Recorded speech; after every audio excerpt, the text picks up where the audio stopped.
الحمد لله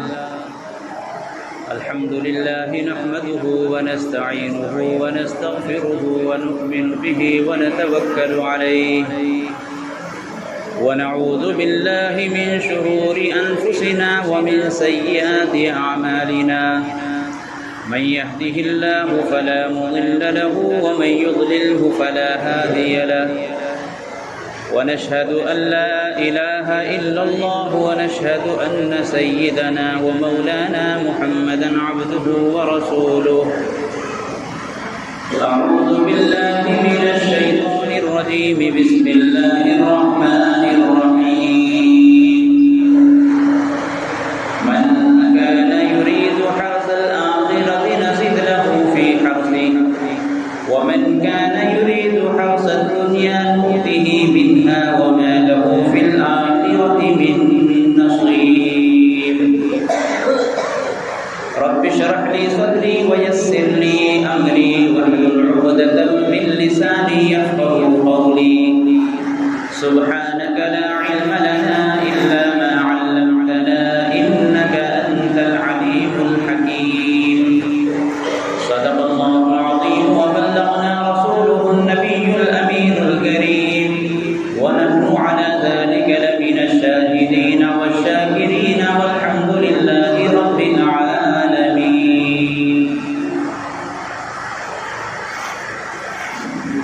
سب سے پہلے ضروری بات پڑھیں اللهم صل على سيدنا مولانا محمد وعلى آل سيدنا مولانا محمد مبارك وسلم.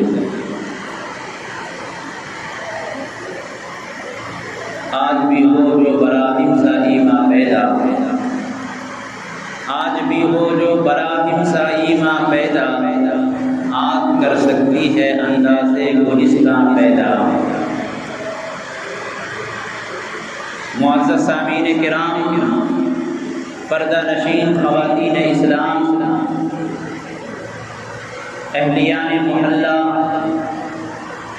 نوجوان دوستو، عزیز بچوں، اللہ تعالیٰ کا بڑا فضل و کرم اور احسان ہے کہ اللہ تعالیٰ نے ہمیں اپنی محبت کے لیے اور اپنی قربت کے لیے کئی طرح کے بہانے بنا دیے ہیں، حیلے بنا دیے ہیں کہ انسان چاہے نہ چاہے اگر اس بھیڑ میں شامل ہو جائے تو اللہ کی محبت حاصل ہو جائے. اللہ تبارک و تعالی چاہتا ہے کہ بندے مجھ سے قریب ہو جائیں.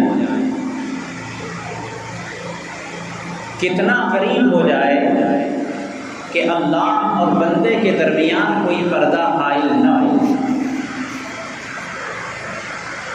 کوئی ماں اپنی بچی سے، اپنے بچے سے اتنی محبت کہاں سے کر سکتی ہے جتنی محبت اللہ اپنے بندوں سے کرتا ہے.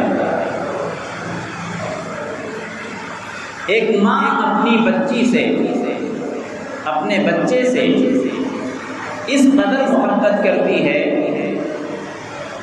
کہ باپ کہیں بھی ہو، ماں تنے تنہا اپنے بچے کو پالتی ہے، پرورش کرتی ہے. ایک وقت کا کھانا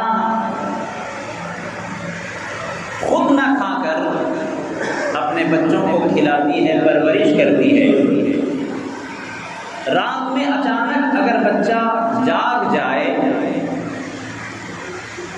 ہلکی سی کھانسی ہو جائے، سردی ہو جائے تو ماں تڑپ اٹھتی ہے، ماں بےتاب ہو جاتی ہے اور رات میں جاگ کر گزارتی ہے کہ نہ معلوم میرے لال کو، میرے پیارے کو کیا ہو گیا، رات اسے نیند نہیں آئی.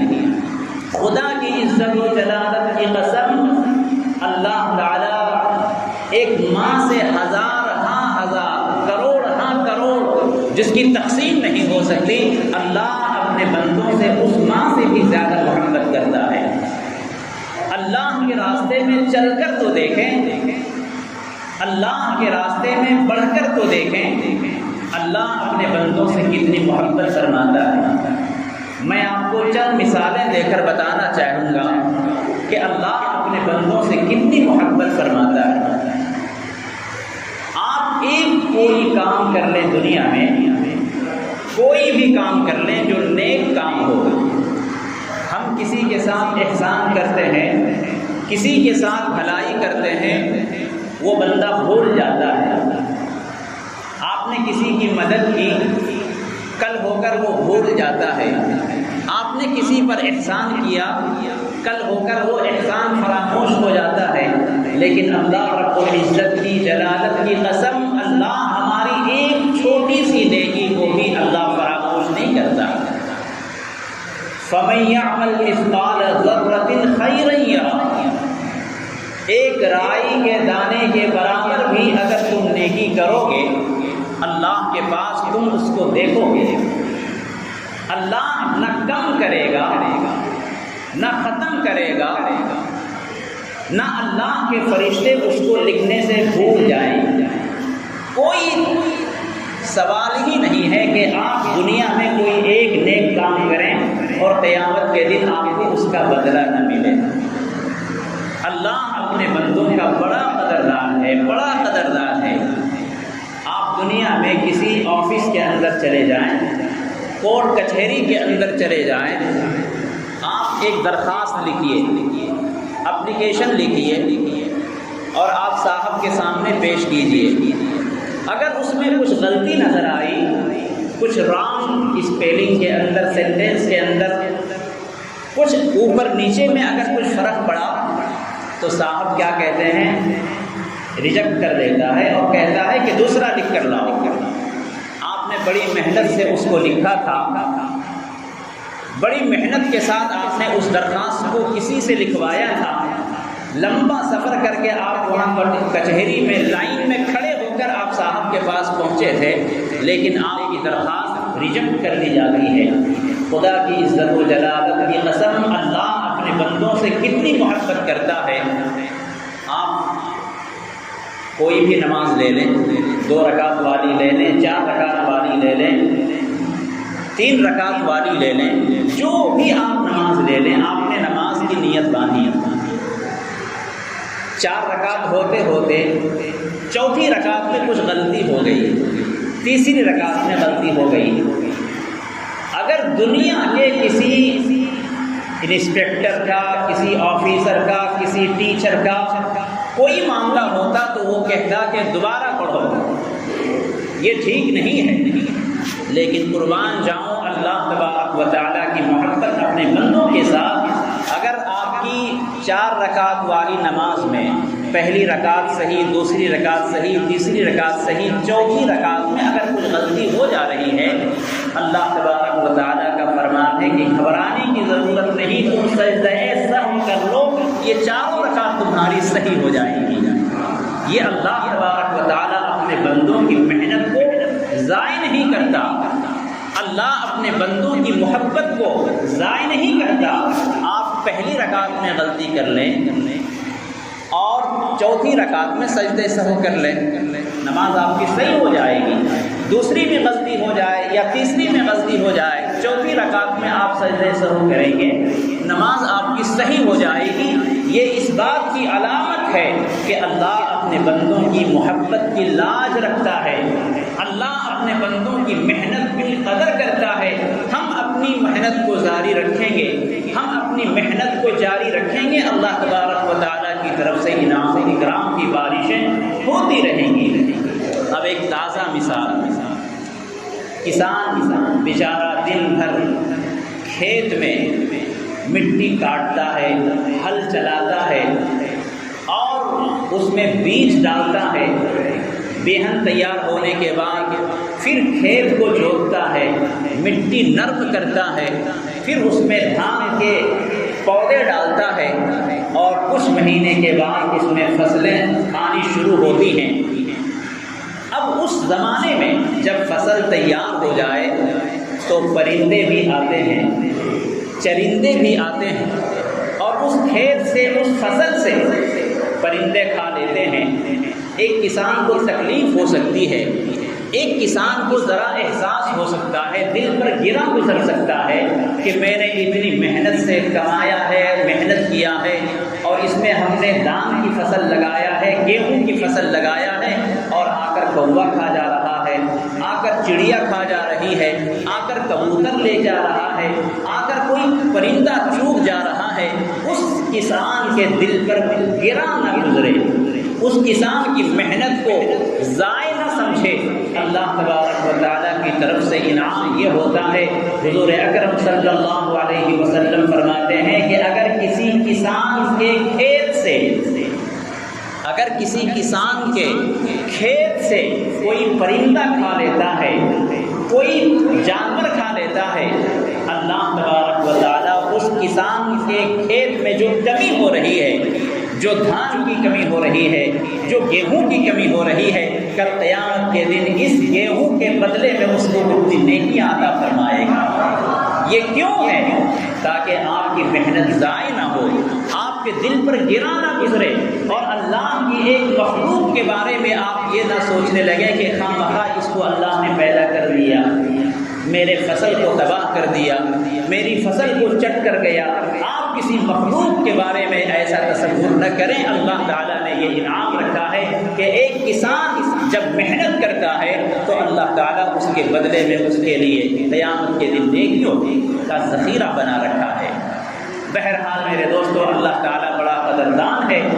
ضرورت یہ ہے کہ ہم اللہ کے راستے پر چلیں، اللہ کے فرمان پر چلیں، اللہ کے احکامات پر چلیں گے، اللہ کی طرف سے انعام و اکرام کی بارشیں ہوں گی۔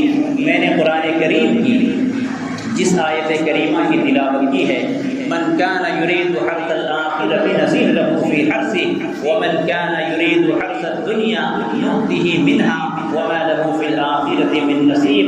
آج کے موقع کے اعتبار سے اس آیت کریمہ کا ترجمہ یہ ہے کہ اللہ تعالیٰ فرماتا ہے کہ جو شخص دنیا کی، صرف دنیا کی کھیتی کا طالب ہوگا، جو شخص صرف دنیا کی کھیتی کا طلبگار ہوگا، تو ہم اس کی کھیتی میں جتنا دینا ہے مقدر میں جو لکھا ہے وہ دے دیں گے۔ وَمَا لَهُ فِي الْآخِرَةِ مِن نَصِيبٍ، اور قیامت کے دن اس کے لیے کوئی ثواب نہیں ہے، کوئی اس کا اجر نہیں ہے، اس کا کوئی حصہ نہیں ہے۔ وَمَن كَانَ يُرِيدُ حَرْثَ الدُّنْيَا مَن كَانَ يُرِيدُ حَرْثَ الْآخِرَةِ، اور جو شخص آخرت کی کھیتی کا طالب ہوگا، جو شخص آخرت کی کھیتی چاہے گا، تو اللہ تبارک و تعالیٰ اس کو دنیا میں بھی دے گا اور آخرت میں بھی دے گا۔ تو ہم جب دنیا کی جو کھیتی کر رہے ہیں اس سے ہم دنیا اور آخرت دونوں کی نیت کریں کہ جو اس سے پیدا ہوگا، دھان جو پیدا ہوگا وہ خود بھی کھائیں گے، اللہ کے راستے میں جو اس کا عشر ہوتا ہے، جو اس کی زکوٰۃ ہوتی ہے وہ بھی نکالیں گے۔ جب آج کی یہ نیت ہوگی تو اللہ تعالیٰ آپ کا یہ عمل، ہل جوتنا، کدال پارنا، اور جو کچھ بھی ہمارا یہ عمل ہے، اللہ تعالیٰ کی طرف سے اس کو نیکیوں میں شمار کیا جائے گا، عبادت میں شمار کیا جائے گا۔ جیسی ہماری نیت ہوگی اللہ کی طرف سے ویسا فیصلہ ہوگا۔ وقت ہو چکا ہے، محرم الحرام کا مہینہ آنے والا ہے، جو بڑا ہی عظمت والا مہینہ ہے۔ محرم یہ عربی مہینے کا، عربی سال کا، اسلامی سال کا یہ پہلا مہینہ ہے۔ اللہ تبارک و تعالیٰ کی دیکھیے مہربانی کہ جو یہ مہینہ چل رہا ہے، یعنی آخری سال ذی الحجہ، اور آنے والا جو مہینہ ہے محرم، اس آخری والے مہینے کی بھی 10 تاریخ کو قربانی ہوئی ہے، اور آنے والے مہینے محرم الحرام کی بھی 10 تاریخ کو یوم عاشورہ ہے جس میں قربانی ہے۔ تو ان دونوں مہینوں کے ذی الحجہ کی 10 تاریخ سے بھی قربانی کی فضیلت اور قربانی کا پیغام جاتا ہے، اور آنے والے محرم الحرام یعنی یوم عاشورہ جو سید الشہداء حضرت امام حسین رضی اللہ عنہ کی جو شہادت ہوئی ہے، اس سے یہ ایثار اور اس سے یہ قربانی کا پیغام جاتا ہے کہ اے مومنوں، اللہ تعالیٰ کی یہ دی ہوئی امانت ہے، اس امانت کو اللہ کے حوالے کرنا ہی ایمان والوں کی شان ہوتی ہے۔ جان اللہ کی امانت ہے، اللہ کی امانت کو اللہ کے حوالے کرنا یہ انصاف ہے۔ اگر ہم نے اپنی جوانی غیر اللہ کے لیے اور دوسری چیزوں کے لیے ہم نے اگر خرچ کی ہے، اپنی جوانی ضائع کر دی ہے، لیکن اگر اللہ کے احکام پر چل کر ہم نے اپنی جوانی گزاری ہے تو وہ اللہ کے حوالے کرنا ہوا ہے، وقت نہیں ہے۔ انشاءاللہ آئندہ جمعہ محرم الحرام کے عنوان سے آپ کے سامنے بات کی جائے گی۔ اللہ تعالیٰ سے دعا ہے اللہ ہم سب کو محرم الحرام آنے والے مہینے کا استقبال کرنے کی توفیق عطا فرمائے، اس کی عظمت کو، اس کے احترام کو اپنے دل میں بسانا چاہیے۔ اللہ تعالیٰ سے دعا ہے اللہ تعالیٰ اس موسم برسات کو سارے مومنوں کے لیے، سارے انسانوں کے لیے باعث رحمت بنائے۔ وما علینا الا البلاغ۔